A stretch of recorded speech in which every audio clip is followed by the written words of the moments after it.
Hey guys, I'm JanetOnOccasion, and today we are going over the Khorne campaign mechanics. Kill, maim, and burn. If those aren't the mechanics, then I'm going to be very upset with this title. But anyway, another blog post by Ben Barrett. Thank you, Ben. So, welcome. Yes, blood for the blood god, skulls for the skull throne. We'll get to that. You know, he's assuming he's going to get interrupted by everyone shouting, blood for the blood god, skulls for the skull throne. But I have better manners than that, so, you know, even though I am wearing my best blood-soaked rags.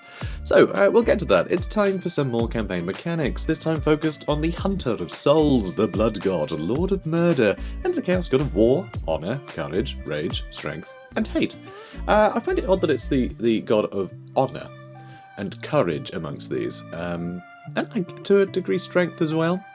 Even though he respects sort of raw strength, but these are actually just kind of like quite heroic qualities, which I think is kind of interesting. But anyway, Khorne. His exiled bloodthirster, Scarbrand, leads the most savage demons of the Chaos Realms, who bring their wrath down upon all the other peoples of the world. They do not deal, they do not show mercy, they simply produce blood and skulls for their patriarch. Onwards. Skulls and the Skull Throne. Of course, there has to be a Skull Throne mechanic, or else what are you playing at? So, well, it simply wouldn't be Khorne without skulls, would it? See? Told you. Such is the importance of Khorne, to Khorne, of his most beloved body part, that skulls form as important a currency for his warriors as favour and gold for other factions. Luckily, in a game with a title like Total War, just about everything you do is going to generate them. Battles, sieges, post-battle decisions, dilemmas, buildings, and anything else. Pretty cool. Skull piles are even spawned by enemy armies doing battle, so you can collect the proceeds from your enemies fighting amongst themselves. Interesting. Huh. I kind of like that. So it's kind of like how with the Raise Dead mechanic, you know, you get the little piles of saying like a big battle was here, and that will actually sort of allow you to raise more dead, and that doesn't matter if you are doing the battles or if other people are. You know, any battlefield sort of gets marked like that. So it's kind of nice that they've sort of extended that to skulls. But I don't know. I can't tell if that's very characterful or not for Khorne, because I think he sort of does care. If you are the one, you know, if the idea is it's you benefiting from this, then you have to win his favour. And to do that, you should be the one to collect the skulls. No? I think the idea of finding them, well, you didn't earn them. You know, you need to do all the blood and honour and gore and fighting and battle and rage and hate and all that stuff. It doesn't really happen if you just kind of go, hey look, I found one. You know? So that doesn't quite sound right for me, but I guess it's still, you know, that battle creates power for him regardless of whether or not you did it. But I don't know, that feels a bit weird to me. But anyway, enough about me. So, skulls are used for a couple of things, but the deadliest is piling on the Skull Throne. Whenever a large stockpile has been collected, it is expected, nay, demanded, that it be lain at the feet of Khorne, such that he may pile the Skull Throne ever higher. Doing so rewards you with a massive set of buffs, including bonuses to post-battle loot and movement range bonuses after raising settlements. I was trying to say raging settlements, but a bit of both. I guess. So, for it is the nature of this beast to continuously fight and destroy, with little regard for the building of civilization. If Khorne must occupy a settlement, it will be at significant cost of skulls, as the place must be properly adorned. That's a nice way to do it. You've got to turn the whole settlement into a shrine of sorts. So, that's cool. Although you gotta wonder, is that depriving Khorne of said skulls? Or not. Anyway, the buildings set just right and the proper rituals enacted to explain exactly why the buildings are not torn down with the people. Sacking or razing are better options 90% of the time, which is interesting. I like that there's it gives you options, but you really want to play to the strengths of the faction. But yeah, options are good. There will always be some edge case where you go, no, I want this to be an outpost of sorts. And I think that's really good that it gives you the option, because it's Khorne, you know? He wants to tear everything down, but also if you're going to make headway into sort of the mortal realms, then you do have to do something about logistical concerns, right? You want to have a little outpost about the place to sort of aid you in destroying everything. It's not so simple just to summon a billion demons and destroy everything. You've got to make progress. You've got to have cults and things to spread your influence so you can push through. So, sounds fun. I like it. I love that it gives people the option. So, Khorne has a unique set of options after destroying a settlement, but that doesn't have to be the end. The blood cools. It does it? So, when a Khornate force overruns a garrison, the settlement is doomed. If they are lucky, a quick death will follow, but the purpose of that death is varied. 2 new options are available to Khorne forces raising a settlement. Skulls with a Skull Throne generates 1,000 skulls for your purposes. Nice. Destroying the settlement and killing the people. Predictable, if useful. Blood for the Blood God greatly replenishes your forces and also spawns a new Blood Host army nearby. This army cannot replenish or recruit, but is otherwise unlimited in its capabilities and costs no upkeep. Very cool. The power of these armies scales with how many you have created, though the number of units they spawn can be increased through various means. Very cool. As you can imagine, this army can then wander off and raise another settlement, spawning another army, who can then team up with their friends and head off to another settlement, and so on. These armies spawn with their full movement available, so they can get going almost immediately. Very cool. Obviously, as time goes on, they suffer attrition, losses in battle, and more. They begin to lose potency. But of course, any skulls generated from a suicidal battle are as valuable to Khorne. So yes, obviously if you're the one to get killed, so long as you're doing it honouring Khorne, your skull is still going to be of value to him. You know, if you're facing 1,000 people all on your own, then there's courage in that, right? So your death was still meaningful, which, if not a bit silly, but, you know, Khorne's a bit silly. So redoubling the power of these armies is passive colonization, which is slightly different. Colonization. Should a Khornate faction have a settlement in a province it shares with raised settlements, those settlements will eventually be automatically colonized at no cost by that faction. Of course, someone else can come along and take it first, but, well, that's what bloodletters are for. This means you can spawn armies or harvest skulls and favour all you like, and eventually take the settlement anyway. I like it. That sounds fun. Very cool. So,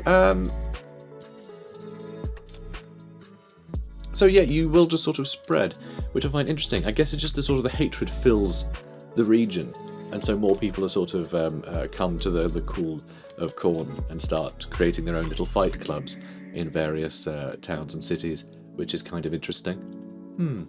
Anyway, bloodletting. Bloodletting. It's all very friendly, isn't it, the Khorne stuff? Bloodletting. It's medicinal. So Khornate armies exist for war and slaughter. Fighting sustains them as milk and bread may keep a mortal man ready to serve. Should they stop, they will begin to fade to nothing. Lower replenishment and lower growth faction-wide, as well as less lust for battle from the army itself. The opposite is also true. For every army you have that is rampaging across the land, it will have an impact on your growth rate, replenishment, global recruitment time, and more. As you can imagine, having a number of blood host armies, all increasing your growth rate, along with your main, more powerful armies, is extremely powerful. With the amount of death and destruction handed out by a Khorne faction on a regular basis, they can also exist at a negative favour gain if needed, given the constant influx from battles fought. So, yay, I guess, just fight more and you get bonuses. You know, kind of a bit boring, but very Khorne, you know, it fits. He's very single-minded, just attack more. Anything that encourages you to go and attack more, I think is a good thing. You know, there's no sort of turtling with him. It's just keep fighting, boys. So it's a bit two-dimensional, but can lead to a fun campaign if you're just constantly having to run out at all times, because the moment you stop for a second, you start losing those bonuses, which, yeah, fine. Unholy manifestations and cults. Okay, now this gets a bit more interesting, I think. You know, this is stuff that is sort of, I don't know, more impactful, more directly, you know, choice-driven rather than just being, here's fight, innit? So, unholy manifestations. Eternal War, cooldown upon activation, 15 turns. There is only war, no peace. Never peace. Feed the furnace of the Machina Demonium.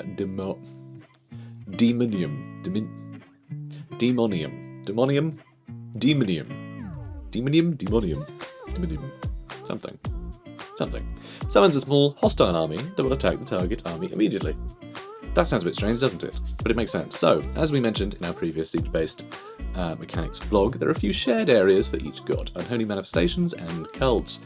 They are special powers that can be used based on your corruption total and developing foreign building slots in other factions, respectively. Unholy manifestations for Khorne are Eternal War, unlocked from the start, so, you know, you can use this right away, spawns a small Khornate army to attack your own army. Weird, right? You're creating an enemy. Triggering Bloodletting, giving you skulls, favour, and XP from battle. It's just an army you get to farm for skulls, you know? Because it makes total sense. If Khorne's... It's similar to Orcs, really. If you're not really running around, you know, fighting some powerful enemy, you're going to fight amongst yourselves, you know? So you're going to want to raise another army for you to be able to fight, because you want to fight something at all times. So it is very Khornate in its, you know, execution here. I think it's fantastic. I think it's a really fun idea, because just having more enemies to fight at any time is great. It's always going to help you out. So, next up, Call of Battle. This requires 1,000 global Khorne corruption on the campaign map, and it gives an army plus a 50% campaign movement range, which is pretty good for like a series like Blitzkrieg sort of attack. And then with those ridiculous sort of, you know, destroy a settlement, create a new army that has movement and then can move to something else, you can really trigger some crazy combos here, I think. So, Slaughter Incarnate requires 2,000 global Khorne corruption. This doubles an army's skull gains from battle for several turns. So if you do have an army that's in the heart of enemy territory, and you know you're going to be doing sort of one battle after another, then great, get some extra skulls for that. Wonderful. So next up we have Khorne's Glare, which is 3,000 global Khorne corruption. This disables a friendly army's movement for several turns. At the end, it raises the local settlement automatically and gives a massive number of skulls, which is bizarre. I'd love to know the flavour text surrounding that, to see what that's about, because is that literally they're outside a settlement doing rituals to try and get Khorne to pay attention, and then Khorne just smites the settlement? Is it that? That sounds a bit boring. You know, what kind of ritual are you doing that would make him pay attention? I think the best ritual to Khorne would be to attack the settlement, no? So I don't know. I have no idea. That seems weird to me. I'd love to know the flavour sort of that goes along with that, you know, the fluff, the lore behind it that sort of makes that, I don't know, feel like you're earning that. I don't know. So anyway, it'll be interesting. It'll be interesting to see. You know, big place that you can't necessarily break down. Just let Khorne glare at it, I suppose. So pretty strong stuff. And remember that if Khorne is ascendant in the Great Game, all their effects are increased even further. So by that it means you're winning against the other gods. As for cults, Khorne's potential blood cult buildings include a hideout, which generates a steady supply of skulls per turn. A fighting pit gives bonus skulls with every battle fought in the province. A lodge, which generates a large supply of skulls per turn if a lord of any faction is present. And an arena destroys the cult upon completion, but teleports your faction leader and their army to the settlement. Don't know what they could possibly do to an enemy city once they get there. It is a mystery. Yeah, who knows? Who knows what they'll do when they arrive? So yeah, some weird stuff there. I think an arena, obviously, you know, big blood sports. That's sort of, you know, sort of a ceremony that's gonna, you know, really attract the sort of attention of a god like Khorne. So that kind of makes sense to me, to sort of do something like that. The rest are just sort of various flavours of that, really. Like a hideout is clearly going to be a bunch of people having a fight club. A fighting pit, a bit more organised, I reckon. I'm not sure why bonus battles. I guess they're just, it trains people to be a bit better at collecting skulls. I don't know. I'd love to see the flavour text of this stuff. I feel just on their own, just being told what they are is a bit dry. I'd like to know what the flavour text is that accompanies these things so we can see exactly their thinking behind them, but oh well. Next up we have the tech tree, which I'll show you a closer up version in a bit. So Khorne's tech tree surrounds the number 8, with various pillars of text available with 8 techs each. Only 3 of them are required to move to the next pillar, and there are 8 pillars in total. This gives you a lot of options as to how quickly you want to move through the tree, and what you want to prioritise when. I do kind of like that. That's very similar to Gladius. Gladius's tech tree, where it's just get a couple from each like new block that you unlock, so you can just sort of power your way to the really powerful stuff at the end, but it means you've missed out on a lot of techs that sort of round out your faction. So I really like that. I think it's a really fun bonus. Also, with something like Total War, there's going to be a bunch of things like building requirements for different units that mean that even if you've teched up, way to the end, you're not going to get great advantages from, something that sort of buffs an elite unit if you can't get that unit. So, it's all about figuring out how best to do that. But yeah, a lot of player choice there, a lot of flexibility, it sounds like. Very simple, but it works, so might as well, right? So as you can imagine, much of Khorne's tree involves the slaughter of his enemies, with one entire pillar dedicated to 8 techs, just with bonuses for fighting specific factions. That's fun. I like that. That's pretty cool. Yeah, I like that as a thing. So the rest are a mix of technologies for making units better, cheaper, faster to recruit, and such forth.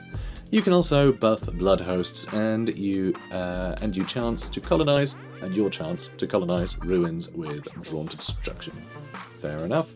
The majority of techs cost skulls to research. Interesting, so you will be constantly spending those skulls. Khorne not giving up his secrets with a donation to the throne. You must prove your might in battle to receive his gifts. This makes a lot of sense. I like that. Passive gains of skulls are also available, though one comes with a diplomatic penalty with all other factions. But come now, you weren't hiring bloodletters and skull crushers to make peace, were you? Very true. So I like that. I like that a lot. So really, it's I guess there's gonna be a knock-on effect there. So if you're comfortable just being at war with everybody, then you can move that along a little quicker. But of course, in Total War, I think everyone has cottoned on to the fact that just being at war with one faction at a time is how you steamroll a campaign. It's only when a bunch of other factions declare war on you that things get a bit messy. And that's kind of what you want with the Khorne campaign, because you just want to be attacked constantly, so you can just keep collecting skulls from everything that you encounter. But there's a limit, you may get overwhelmed, so it's about balancing that. And I like that they have a tech that is basically like the equivalent of just insulting everyone. It's just like a tech for terrible foreign policy, which I think is a really fun idea. It gives some control to the player as to how difficult they want their campaign to be. They can immediately up the ante while getting bonuses. So I think it's really fun. I like that. I like that as a thing, and it makes sort of thematic sense. So it's cool. So Khorne 8, and actually I want to show you the tech tree first. Okay, so here is the tech tree. So we have some nice ones here. Serial killing. Yep, sounds about right. Spread rage, skull harvesting, raging denial, rage within, skulls for the skull throne, of course. Blood feasting is behind me, and we also have bitter raiding. And these all cost 50 skulls each, which is kind of cool. We can see, though, that this player has 3,675 skulls, which is quite a few. That is quite a few, so it doesn't seem like these are particularly expensive. But this seems to be the first tier. I can't see any evidence of an arrow to the left there, anything implying that there's a sort of a bracket, I suppose, before that. So these are the cheapest ones. These next ones cost 100, and the ones after that may cost 200, could be 150. Don't know how they, how they go up, whether it's exponential or what, or if it's, incremental, but they do get expensive the more advanced the tech is. So I kind of like there's a bunch of cheap things that you can sort of round off your faction with, and more advanced stuff costs a bit more. So I like that a lot. So in the pillar, we have the pillar of rage, by the way, then the pillar of war. Something tells me the next one will be the pillar of courage or whatever. We'll get, all of those pillars of Khorne covered. So we have Sounds of War, War Leaders, Failure in Battle, Hungrier Spawn, Hounds of War, Little Brothers War, which I assume is something to do with winding up Slaanesh, I guess. Or maybe allying with him? That would be weird. Not proper allied, but maybe getting some cooperation there, who knows? Or making it so you're better at killing him. Who knows? War tributes, spoils of battle. There's some cool stuff here. So 8 is the number of the Blood God. 8 are the pillars of the heart of the brass citadel, each inscribed with Khorne's commandments. 8 are the articles that form each edict, the Blood God's laws that must be followed. Very fun. Very fun indeed. So yeah, nothing else we can really glean from this screenshot. So let's call it here for that then. And next up we have Khorne 8 and Demonic Diplomacy, which is a very strange concept. I don't think any other faction would really call it diplomacy, because, you know, it's mostly involving hammers. Well, axes, more, you know, things that can lop off a head, mostly. You can take a head off with a hammer, and I'm sure a lot of people who follow Khorne would certainly give it a try. So, one element worth noting is the immortal peoples of the world, are not fans of their demonic invaders from the north. Funny that. War is automatically declared between any non-Slaanesh demonic faction and any non-demonic faction it meets. So if you meet any Slaanesh factions, automatic war is not declared, but any other faction... Wait. War is automatically declared between any non-Slaanesh demonic faction, so if you see any demonic faction other than Slaanesh, you declare war on them, and any non-demonic faction you meet, you declare war on them, with a couple of exceptions. Skaven are just mad and scheming enough to consider alliances, while Norskins and the Warriors of Chaos are, of course, mortal servants. So, it doesn't say about Beastmen here, though I think Beastmen would be a good excuse to have a fight, so maybe they wouldn't play out there, maybe they wouldn't be allied there, but maybe they would, you know, who knows. I kind of think they'd be a fun brawl, you know. I think they'd be a fun brawl. Really, the Beastmen of the world are really there just to rile things up and cause mortals mischief, really. You know, just sort of spread chaos in their own sort of primal way, rather than any sort of well-intentioned way. So they're just big, scrappy, you know, lunatics. So I think the idea of Khorne encountering them, I think he'd be well up for a scrap, you know, with them. Again, it's a similar vibe to orcs. You know, it's everyone trying to prove who's the best, but, you know, for Khorne, rather than, I guess, for yourself, and Mork and Gorg, but mostly just to prove you're the best, you know. But anyway, everybody else, not so much. Demons may ally with demons, but there's always rivalries, and Khorne in particular has a great hate of Slaanesh, despising the indulgences and eccentricities of his sibling, which is very odd that he hates them the most, but doesn't automatically declare war on them. That seems really, really weird to me. I think this might be wrong. I think the wording might be wrong. I think it might mean he automatically declares war on... I think it's supposed to say that he declares war on Slaanesh, but not the other demons. But, I don't know. Hopefully we'll get clarification on that at some point. Whatever. Doesn't matter. So, despising the indulgences and eccentricities of his sibling. Because, yeah, I always thought they hated each other. Sounds a bit... Yeah, seemed a bit weird to me. I assumed it was something to do with, like, Slaanesh being crafty in that regard or something, I don't know. I have no idea. But anyway, also unique to Khorne are a number of diplomacy debuffs from technologies and decisions. Raising every city you come across and massacring the populace really does not make you popular. I mean, not popular with the people you're massacring, but, you know, some people might be into that. You know, don't feel too bad, Mr. Khorne. Sir Khorne. Raising every city you come across and massacring the populace really does not make you popular, and nor does cutting the heads off everyone you meet and harvesting their souls for the god of slaughter. Banter. The Exiles of Khorne, Skarbrand's warband, even has diplomatic penalties with other Khornate factions. His legendary betrayal of their master, far too much to forgive. Yeah, so Skarbrand tried to kill Khorne, which is obviously a bit of a dumb move. It was supposedly Tzeentch whispering in his ear, going, "You're bigger than him. You can take him out. Give it a go. I bet you'll get him." And yeah, he'd bested everyone else he'd come across, so he thought, yeah, I could take Khorne. He couldn't take Khorne, no. So Khorne flicked him into oblivion. And once he landed, he was full of hatred, had everything removed except his hatred. So Skarbrand, he's weird, he's just a lunatic, which suits Khorne perfectly, really. Both, you know, in terms of theme and also the god. It suits him fine. So, oh, he's happy, he's running around killing. That's good. He can't, you know, he can't bother me anymore because he's too busy just tearing it across the mortal realms, just slaughtering everyone. So good for him. Good for him. So anyway, the note here being, don't play Khorne to make friends. Play Khorne to make war. Total war, probably. So long as it flows. Is that a Dune reference? Probably. Make war, commit slaughter, engage in massacre, and you will make a fine servant of Khorne. Skarbrand and his exiles may not be the most subtle of factions, but they're a hell of a lot of fun to play. Hell of a lot of fun, because Khorne is basically basically the devil. So, and you have plenty of options for potential victims, and even some strategic alliances along the way. Or you could kill everything. Could kill everything. Yeah.